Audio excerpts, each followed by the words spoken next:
আব্দুল্লাহ, কাসেম, ইব্রাহিম, এই তিনটা ছেলে আল্লাহ তাআলা বিশ্বনবীকে দান করেছিলেন, কিন্তু ছোট অবস্থায় আল্লাহ তুলে নিলেন। বেঁচে ছিল চারটা মেয়ে, জাইনাব, রোকাইয়া, উম্মে কুলসুম আর ফাতিমা। বিশ্বনবী ফাতেমারে এত ভালোবাসতেন, বিশ্বনবী বলতেন ফাতিমা তু বিদউম মিন্নি, ফাতেমা আমার কলিজার টুকরা। যে ফাতেমারে কষ্ট দেয় সেজন্য আমি বিশ্বনবীরে কষ্ট দেয়, যে ফাতেমার মনের মধ্যে আনন্দ দেয় সেজন্য আমি বিশ্বনবীকে স্বয়ং আনন্দ দেয়। বিশ্বনবী কোন সফরে বেরোলে, কাজে বের হলে সব শেষে ফাতেমার সাথে দেখা করে বেরোতেন। আবার সফর শেষ করে যখন বাড়িতে ফিরতেন সবার আগে কলিজার টুকরা মেয়ে ফাতেমার সাথে দেখা করতেন। এই ফাতেমা ইন্তেকালের আগে বলে গিয়েছিল যে আমার জানাজার সময় আলী, আমি তো খুব অসুস্থ, মুমূর্ষু, চলে যাব, আমি হয়তো বেশি দিন বাঁচবো না, চলে যাব, আমার জানাজাতে অনেক লোকের জড়ো করো না, অনেক মানুষের মধ্যে অ্যানাউন্সমেন্ট করে হাজার হাজার পুরুষের সামনে আমার লাশটা রেখে জানাজা দিও না, কারণ আমি নবীর মেয়ে, জীবদ্দশায় খুব পর্দা করে চলতাম, আমি মোটা না চিকন, আমি লম্বা না খাটো, আমি সাদা না কালো, কেউ জানে না। সুবহানাল্লাহ পড়েন। এজন্য ওনার ইন্তেকাল হয়েছিল এমন অবস্থায়, ওনার জানাজার সময় লোকজন বেশি আসে নাই, রাত্রিবেলা অল্প কয়েকজন আত্মীয় স্বজন নিয়ে সাইয়েদনা আলী জানাজার ব্যবস্থা করে দাফন করে দিলেন। সুবহানাল্লাহ পড়েন। ইন্তেকালের পরেও কি হবে এই নিয়ে ওনাদের মাথায় টেনশন আছে না নাই? এজন্য নারীরা আপনারা হিজাব অবলম্বন করবেন। মহিলা প্যান্ডেলে আমার যে বোনেরা আছেন, আপনাদের প্রতি আমার সংক্ষিপ্ত নসিহত হচ্ছে, হিজাব আপনার সৌন্দর্যকে বাড়ায়, ঠিক কি না? শুনতেছেন আপনারা? কষ্ট হচ্ছে না তো? কে আসছে? বসেন বসেন, কথা বলা যাবে না। হিজাব আপনার সৌন্দর্য বাড়ায়। হিজাব হচ্ছে নারীর অধিকার, হিজাব হচ্ছে নারীর অহংকার, হিজাব নারীর আভিজাত্যের প্রতীক। চিল্লায় বলেন ঠিক কিনা? যেই জিনিস বেশি দামি ওই জিনিসের প্যাকেট করে রাখা লাগে, তাই না?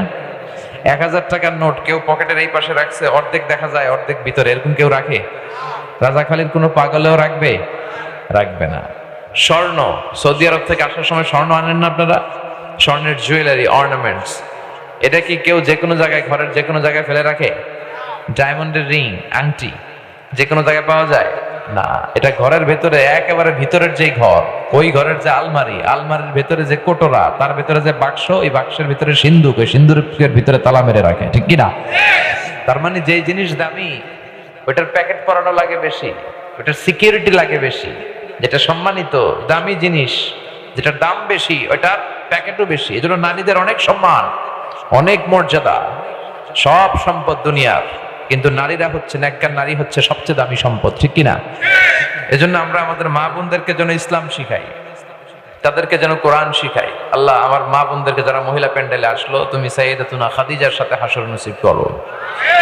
এবার সবাই মিলে রাজাখালীর আজকের এই প্যান্ডেলের সবাই মিলে আসেন, আল্লাহর নামের 3টা তাকবীর পড়ি, আওয়াজ করে পড়ি। পড়েন লিল্লাহি তাকবীর, লিল্লাহি তাকবীর, লিল্লাহি তাকবীর। আল্লাহ আমাদের তাকবীর গুলাকে কবুল করো। সব সময় তোমার নামের স্লোগান যেন দিতে পারি, তৌফিক দাও।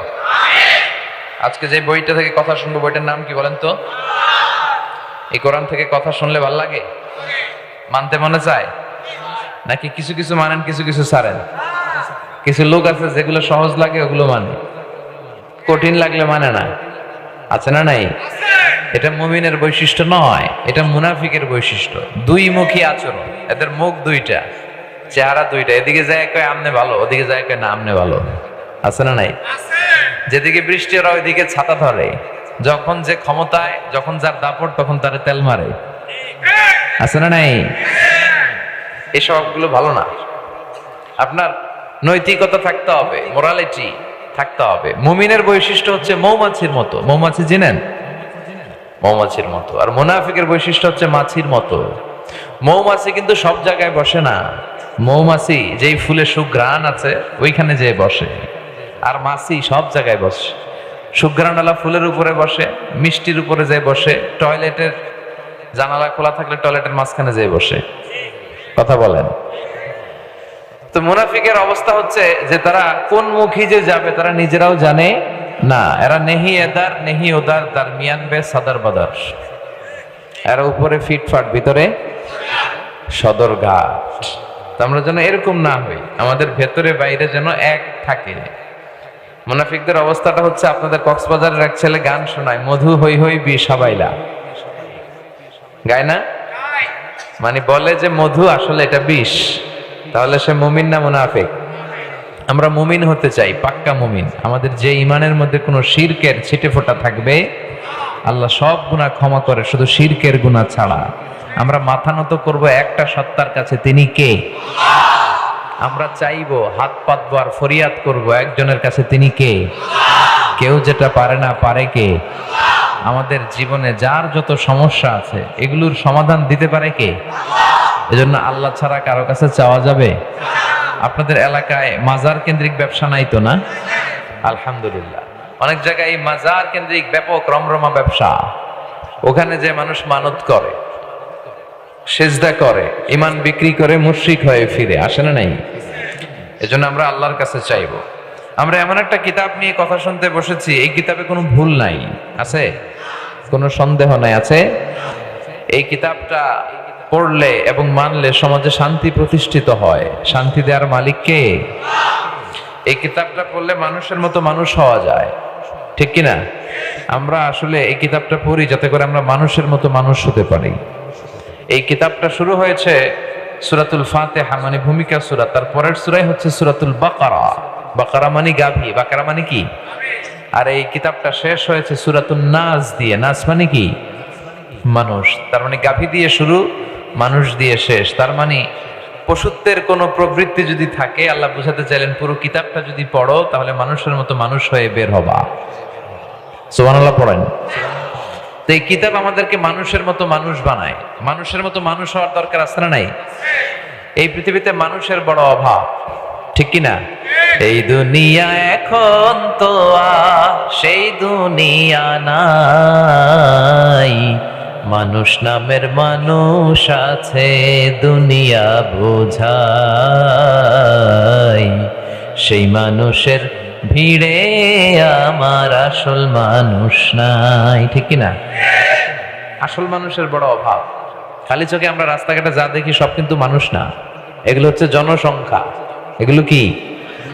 কিন্তু কোরআন এসেছে আমাদেরকে জনসংখ্যা বানানোর জন্য নয়, কোরআন এসেছে আমাদেরকে মানুষের মতো মানুষ বানানোর জন্য। মানুষের মতো মানুষ হওয়াটা কিন্তু অনেক কঠিন আছে, ঠিক কিনা? মুরব্বীরা বলে না তুই মানুষের মতো মানুষ হ? বলে? রাজাখালীতে বলে না মনে হয়? বলে না? বলে। খেয়াল করে দেখেন, গরুর পেট থেকে কিছু বের হলেই ওটার আমরা গরু বলি। ছাগলের পেট থেকে বের হলে ওটা ছাগল হয়ে যায়, মুরগির পেট থেকে বের হলে মুরগি হয়ে যায়। কিন্তু মানুষের পেট থেকে বের হলে ওটা মানুষ হয় না, ওটার মানুষ বানাইতে হয়, ওটার মানুষ করতে হয়, সেটাকে মানুষ হতে হয়, ঠিক কিনা? আবার দেখেন, গরুরে কেউ কোনোদিন বলে নাই যে তুই গরুর মতো গরু হ, বলছে? ছাগল রে কেউ কোনোদিন বলছে তুই ছাগলের মতো ছাগল হইস, কইছেন? মুরগিরে কেউ কোনোদিন বলে তুই মুরগির মতো মুরগি হ? কিন্তু শুধু মানুষকেই বলা হয় তুই মানুষের মতো মানুষের মতো। এই কোরআনটা পড়লে মানুষের মতো মানুষ হওয়া যাবে। আলোকিত মানুষ, যে মানুষের অন্তরে কোনো হিংসা থাকবে না, বিভেদ থাকবে না, ঠিক কিনা? হিংসা বিভেদ এটা কোনো মুমিনের অন্তরে থাকতে পারে? অহংকার থাকতে পারে? মান কানা ফি কলবিহি হাব্বাতু খারদাল মিনাল কিবর লা ইয়াদখুলুল জান্নাহ। যাররা পরিমাণ অহংকার যদি কারো অন্তরে থাকে, সে জান্নাতে প্রবেশ করবে? আল্লাহ বলে অহংকার হচ্ছে আমার চাদর আর বড়ত্ব হচ্ছে আমার লুঙ্গি। যে অহংকার করে সে যেন আমার চাদর ধরে টান মারে, আর যে আমার চাদর ধরে টানাটানি করে ওরে আমি জাহান্নামে ফেলে দেবো। ওয়ালা উবালি, আমি কোনো ভ্রুক্ষেপই করি না। চিল্লায় বলেন ঠিক কিনা? আবার বিশ্বনবী বললেন আল বাদিউ বিসসালামি বারিউম মিনাল কিবর। আগে আগে যে সালাম দিয়ে দেয় তার অন্তরটারে অহংকার থেকে মুক্ত করে দেয় কে? লাম্মা খালাকাল্লাহু আদামা ওয়া কানা তুলুহু 60 যিরাআন। রব্বুল আলামিন সাইয়েদনা আদম আলাইহিস সালামকে যখন তৈরি করলেন 60 হাত লম্বা করে বানালেন। বানানোর পরে আদমকে বললেন, আদম তাড়াতাড়ি ফেরেশতাদেরকে তুমি সালাম দাও। কি দাও? কারণ ইবলিস অহংকারের কারণে জাহান্নামী হয়েছে। আল্লাহ চেয়েছেন আমার আদম যাতে জাহান্নামী না হয়, আদমের অন্তর থেকে অহংকার যেন দৌড়ে পালায়। তো পদ্ধতি কি? আগে সালাম দিতে হবে। আল্লাহ সৃষ্টির পরেই সাইয়েদনা আদমরে বলেন না আদম সেজদা দাও, জিকির করো, নামাজ পড়ো না।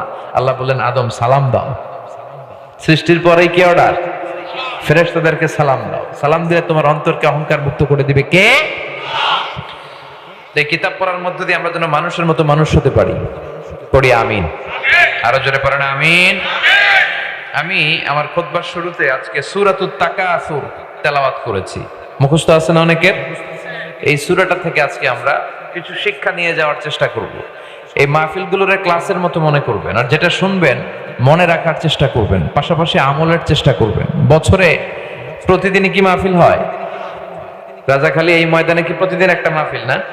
বছরে একটা। আবার আল্লাহ বাঁচালে কবে আমরা হায়াতে বেঁচে থাকলে পাবো কেউ জানি না, ঠিক কি না? কারণ আমাদের দম যেটা নিয়েছি এই দমটা যে ছাড়তে পারবো আমাদের কারো কাছে কোনো গ্যারান্টি নাই। আছে? হায় রে মানুষ রঙিন ফানুষ দম ফুরাইলে ঠুস, ঠিক কি না? তবু তো ভাই কারোরই নাই একটুখানি হুশ। হায় রে মানুষ রঙিন ফানুষ, রঙিন ফানুষ, হায় রে মানুষ, ঠিক কি না? কোনো গ্যারান্টি নাই, কখন যে কার বিপদ চলে আসে কেউ জানে না। রাস্তাঘাটে যারা অ্যাক্সিডেন্টে মারা যায় ওরা কি জানতো আজকে মরবে? আজকেও দেখলাম একটা বাস উল্টে 10 জন মারা গিয়েছে। ওরা কি জানতো যে আজকেই ওদের জীবনের শেষ দিন? আমরা কেউ জানি না আমরা কবে চলে যাব। এই সূরাটাতে আল্লাহ এই জিনিসটাই মেসেজ আকারে আমাদেরকে জানিয়েছেন। এই সূরার কেন্দ্রীয় আলোচ্য বিষয় হচ্ছে we have to go back to our Lord. আমাদেরকে আমাদের রবের কাছে ফিরে যেতে হবে, হাজিরা দিতে হবে, পাই টু পাই তিনি হিসেব করে ছাড়বেন। এই যে দুনিয়ার বুকে আমরা স্বাচ্ছন্দ্যে ঘুরে বেড়াচ্ছি বাপের বেটা আব্বাসের মতো, এই দুনিয়ার সময়টা আমাদের পরীক্ষার সময়। কিসের সময়? এই পুরো দুনিয়ার জীবনটা আমাদের সবার জন্য পরীক্ষা। যাদেরকে আল্লাহ ধন সম্পদ দিয়েছেন তারে আল্লাহ ধনী বানিয়ে পরীক্ষা করেন, যারে ধন সম্পদ দেন নাই তারে আল্লাহ গরিব বানিয়ে পরীক্ষা করছেন। যাকে আল্লাহ সাদা বানিয়েছেন ওরা সাদা বানিয়ে পরীক্ষা, যারা কালো বানিয়েছেন কালো বানিয়ে পরীক্ষা, কাউকে নারী বানিয়ে পরীক্ষা, কাউকে পুরুষ বানিয়ে পরীক্ষা, কাউকে নারীও না পুরুষও না হিজড়া বানিয়ে পরীক্ষা। সবার জীবনটাই বিশাল একটা পরীক্ষা। লিয়াবলুয়াকুম আইয়ুকুম আহসানু আমালা, তোমরা কে কি আমল করো এটা আল্লাহ দেখে নিতে চায়। এজন্য পুরো জীবনটাই হচ্ছে পরীক্ষা। আর আমাদেরকে ফিরে যেতে হবে, আমরা আজীবন থাকতে আসি নাই, আমাদেরকে আল্লাহর কাছে ফিরে যেতে হবে। কিন্তু আমাদের লাইফস্টাইল, আমাদের জীবন, আমাদের সকাল বিকাল সন্ধ্যার দিকে আপনি খেয়াল করে দেখেন যে আমরা যে চলে যাবো এই চিন্তাটাই আমাদের মাথায় নাই, ঠিক কি না? আমাদেরকে যে কবরস্থানে যেতে হবে এই চিন্তাটাই নাই, মরতে যে হবে এ নিয়ে কোনো টেনশনই নাই, ঠিক কি না? আরো লাগবে, আরো চাই, আরো প্রতিযোগিতা, সব আমার, আমার এলাকা, আমার ক্ষমতা, আমার দাপট, আমার চেয়ে বড় কেউ নাই। খালি এই চিন্তা আছে না নাই? এই চিন্তা যেন আমরা না করি, আমরা যেন আখিরাত মুখী হই, সে বিষয়ে আল্লাহ এই সূরাতে কিছু নাসিহাত করেছেন। শুনতে রাজি আছেন তো? সূরাটার নাম হচ্ছে সূরাতুত তাকাসুর। কি নাম? তাকাসুর মানে বেশি বেশি চাওয়া, অতিরিক্ত চাওয়া, লাগে না তারপরেও চায়, আছে না নাই? কলা খাইতে পারবো 5টা, নিয়ে রাখছে 10টা। কথা বুঝতেছেন? এই টেন্ডেন্সি মানুষের আছে না নাই? এই জন্য রাব্বুল আলামিন বলেন আলহাকুমুত তাকাসুর হাত্তা যুরতুমুল মাকাবির। বেশি বেশি পাওয়ার লোভ তোমাদেরকে একেবারেই গাফেল বানিয়ে দিয়েছে। দুনিয়ার লোভ লালসা কোনোদিন তোমাদের কমবে না, এই লোভ লালসা কোনোদিন থামবে না যতদিন না তোমরা কবরের ভিতরে ঢুকো, ঠিক কি না? একদিন মাটির ভেতরে হবে ঘরে মন আমার, কেন বন্ধ দালান ঘর, প্রাণ পাখি উড়ে যাবে পিঞ্জর ছেড়ে, ধরা ধামে সবই রবে তুমি যাবে চলে, বন্ধু বান্ধব যত মাতা পিতা দ্বারা সুত সবই হবে তোমার পরে মন আমার, কেন বন্ধ দালান ঘর, একদিন মাটির ভেতরে হবে ঘরে মন আমার, কেন বন্ধ দালান ঘর। চিল্লায় বলেন ঠিক কিনা? যেতেই হবে কবরে, বাঁচার কোনো উপায় নাই। দাদা চলে গেল, বাবা চলে গেল, চাচা চলে গেল, মামা চলে গেল, আমাকেও যেতে হবে। আমি যাব, আমার ছেলেও যাবে, মেয়েও যাবে, আমার কোলের ছোট্ট শিশুটাও যাবে, ঠিক কিনা? আপনার স্ত্রীর গর্ভে 3 মাসের 4 মাসের বাচ্চা, ওইটা মনে হয় যাবে না? যাবে? এটা তো দুনিয়ায় আসে নাই, যাবে কেমনি? দুনিয়ায় আসবে, যতদিন হায়াত পাওয়ার পাবে তারপরে সেও যাবে, এজন্য কেউ থাকতে আসে না। এজন্য আল্লাহ বললেন আলহাকুমুত তাকাসুর, দুনিয়ার লোভ লালসা তোমাদেরকে গাফেল বানিয়ে দিয়েছে। আরো লাগবে, আরো চাই, আরো ধনী হতে চাই, আরো ফেমাস হতে চাই, আরো সম্পদশালী হতে চাই, আরো ক্ষমতার অধিকারী হতে চাই, এই চিন্তা মানুষের আছে না নাই? মানুষের স্বভাবটাই এরকম, আরো লাগবে, আরো, যার যা আছে সে আরো চায়। যার হুন্ডা আছে সে প্রাইভেট কার চায়, যার প্রাইভেট কার আছে ও প্লেন চায়, যার প্লেন আছে ও হেলিকপ্টার চায়, ঠিক কিনা? যিনি গ্রামের মেম্বার উনি চেয়ারম্যান হতে চায়, কথাগণ। যিনি চেয়ারম্যান উনি এমপি হতে চায়, যিনি এমপি উনি মন্ত্রী হতে চায়, যিনি মন্ত্রী উনি প্রধানমন্ত্রী। কি হওয়া যাবে এই দেশে? এত সহজ, এত সহজ না প্রধানমন্ত্রী এই দেশে ফিক্সড করা, ঠিক কিনা? আমরা জীবনে তো কয়জন, আমার বয়সে তো দুই তিনজনকে দেখছি মাত্র। মাননীয় প্রধানমন্ত্রী শেখ হাসিনা, এর আগে বেগম খালেদা জিয়া, এরশাদ সাহেবের সময় তো আমরা ছোট ছিলাম। তো এই দেশে এত সহজ না প্রধানমন্ত্রী হওয়া, কি বলেন? যারা এই দেশের প্রধানমন্ত্রী হবে আল্লাহ তাদেরকে ইসলামের আলোকে দেশ চালানোর তৌফিক দাও, তারা যেন ইসলামের পক্ষে থাকতে পারে, তুমি তৌফিক দাও। তো এই জন্য যার আছে যদ্দূর সে আরো চায়। প্রতিযোগিতা এই পুরো পৃথিবীটা, সম্মানিত ভাই একটু খেয়াল করে বুঝার চেষ্টা করেন। ছুটছি আমরা, শুধু শুধু ছুটছি পাগলের মতো। একটু থামেন, স্টপ স্টপ, একটু থামেন, একটু থমকে দাঁড়ান, একটু ভাবেন আসলে করছেন কি, কার জন্য করছেন, কেন করছেন, হোয়ার ইজ ইউর ডেস্টিনেশন, আপনি কোথায় যাবেন, গন্তব্য কোথায়, কি হবে এগুলো দিয়ে। এই চিন্তাটুকু করার সময় আমাদের হয় না। ওর আছে 2 তলা, আমার লাগবে 4 তলা। ওর আছে 3টা গাড়ি, আমার লাগবে 5টা গাড়ি।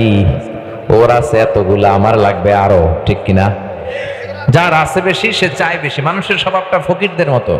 এজন্য রব্বুল আলামিন বলেন, ইয়া আইয়ুহান নাসু আনতুমুল ফুকারাউ ইলাল্লাহ ওয়াল্লাহু হুয়াল গনিয়ুল হামিদ। ও দুনিয়ার মানুষ, তোমরা সবাই ফকির। আমরা কি? যে চায় সে হচ্ছে ফকির। জুমার দিনে দেখবেন কিছু ফকির আছে, যেখানে টাকা দিতেছে ওই জায়গায় দৌড়, এদিকে নেয় ওদিকে নেয়, সারাদিন নিতেই থাকে। মানুষের স্বভাব এটা, যার আছে বেশি চায় বেশি, ঠিক কিনা? এজন্য সম্পদ মানুষকে সুখ দিতে পারে না। সুখ দিতে পারে আল্লাহর প্রতি আস্থা, বিশ্বাস, আল্লাহর জিকির, ঈমান, ইহসান, তাকওয়া, এগুলো মানুষকে সুখ দেয়। চিল্লায় বলেন ঠিক কিনা?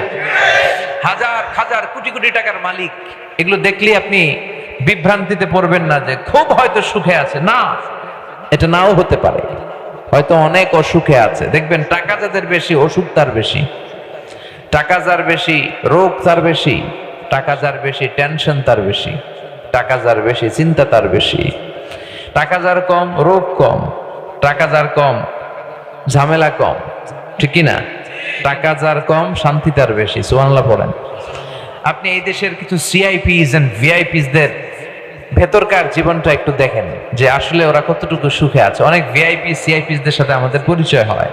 ভিআইপি মানে very very very important person, আর সিআইপি মানে commercially important person, business magnate, শিল্পপতি।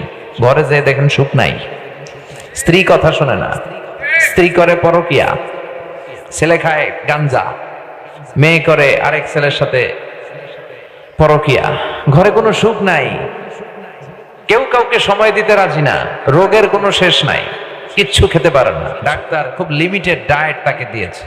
ডাক্তার বলেছে গরু খাবেন না, খাসি খাবেন না, চিংড়ি খাবেন না, খালি ঘাস খাবেন, মানে ভেজিটেবল খাবেন। দেখবেন সব ধনীদের ডায়েট মেনুতে থাকে ভেজিটেবল, ঠিক কিনা?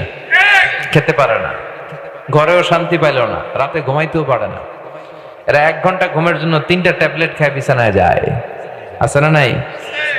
কিন্তু আমার দিন মজুর, কুলিওয়ালা, ঠেলাওয়ালা, রিক্সাওয়ালা ভাইদের জীবন দেখেন, ওদের ঘরে শান্তি আছে না নাই? রিক্সাওয়ালা নিজেও নামাজ পড়ে, বউও নামাজ পড়ে, মেয়েটাও নামাজ পড়ে।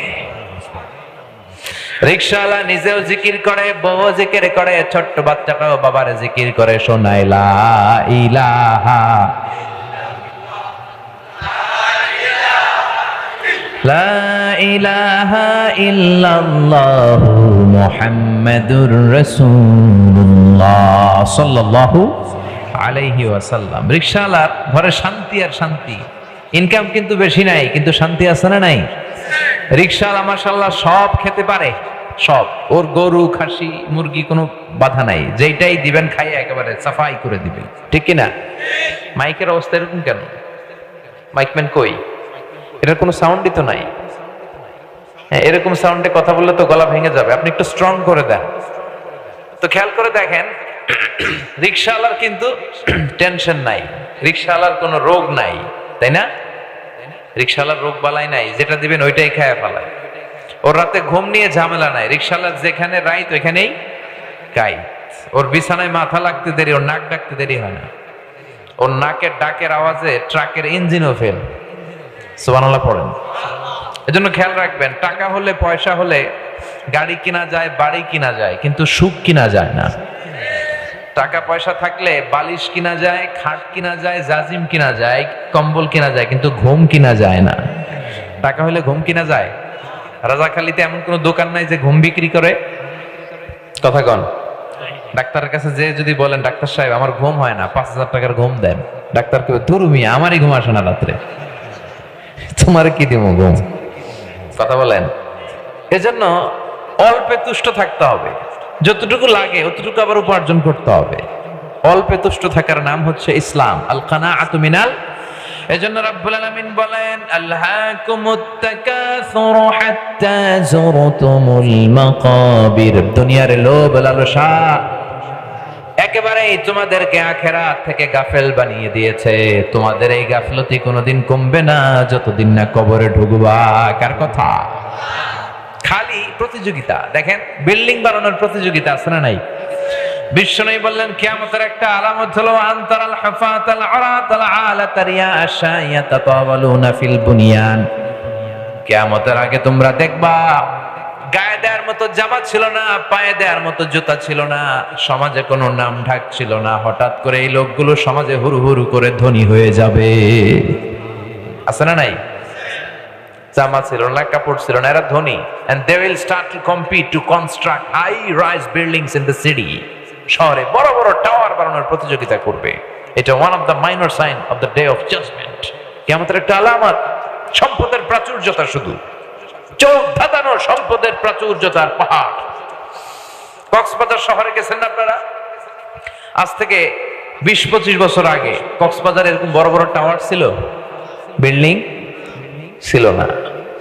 এরপরে চট্টগ্রাম শহরে আজ থেকে 30 বছর আগে এত বড় বড় বিল্ডিং আর টাওয়ার ছিল। কথা বলেন। গোটা বিশ্বব্যাপী আজ থেকে 30 বছর পেছনে যদি আমরা তাকাই, এত বড় বড় বিল্ডিং ছিল না। কি বিশাল বিশাল এখন বিল্ডিং বানানোর প্রতিযোগিতা। দুবাইতে যান, কাতারে, কুয়েতে গেলে আমরা যখন বিমান দিয়ে নামি দেখি বিশাল বিশাল টাওয়ার গুলো, স্কাই স্ক্রিপার, আকাশ চুম্বী অট্টালিকা। সৌদি আরবের জেদ্দাতে একটা আছে কিংডম টাওয়ার। এটার কাজ প্রায় শেষের দিকে, ধরা হচ্ছে এটা বর্তমানে পৃথিবীর সবচেয়ে বড় বিল্ডিং হবে। 1000 মিটার উঁচু, মানে 1 কিলোমিটার উঁচু, 170 তলা হবে এটা। দুবাইতে আছে বুর্জ আল খলিফা, 163 তলা, 828 মিটার উঁচু। একটা লিফট আছে 30 সেকেন্ডে টান দিয়ে 90 তলা নিয়ে যাবে আপনারে। সুবহানাল্লাহ কইবেন না? অনলি 30 সেকেন্ডস, 1 মিনিটের অর্ধেক সময় আপনি দেখবেন 90 তলা এসে গেছেন। কি বিল্ডিং তারা বানাচ্ছে! হজ উমরা যারা করেছেন তারা দেখেছেন, কাবা ঘরের পাশে আছে জমজম টাওয়ার, দি মক্কা রয়্যাল ক্লক টাওয়ার, 120 তলা, বিশাল। মক্কার যে দিক থেকে তাকাবেন 20 কিলো দূর থেকে এই ঘড়ির দিকে তাকায় সময় দেখে নেওয়া যায়। মক্কার লোকেরা বলে আমরা এখন ঘড়ি পরি না। কি পরি না? হাতে ঘড়ি রাখি না, কারণ ওই যে 20 কিলোমিটার দূর থেকেও তাকালে কয়টা বাজে ওটা দেখে নেওয়া যায়।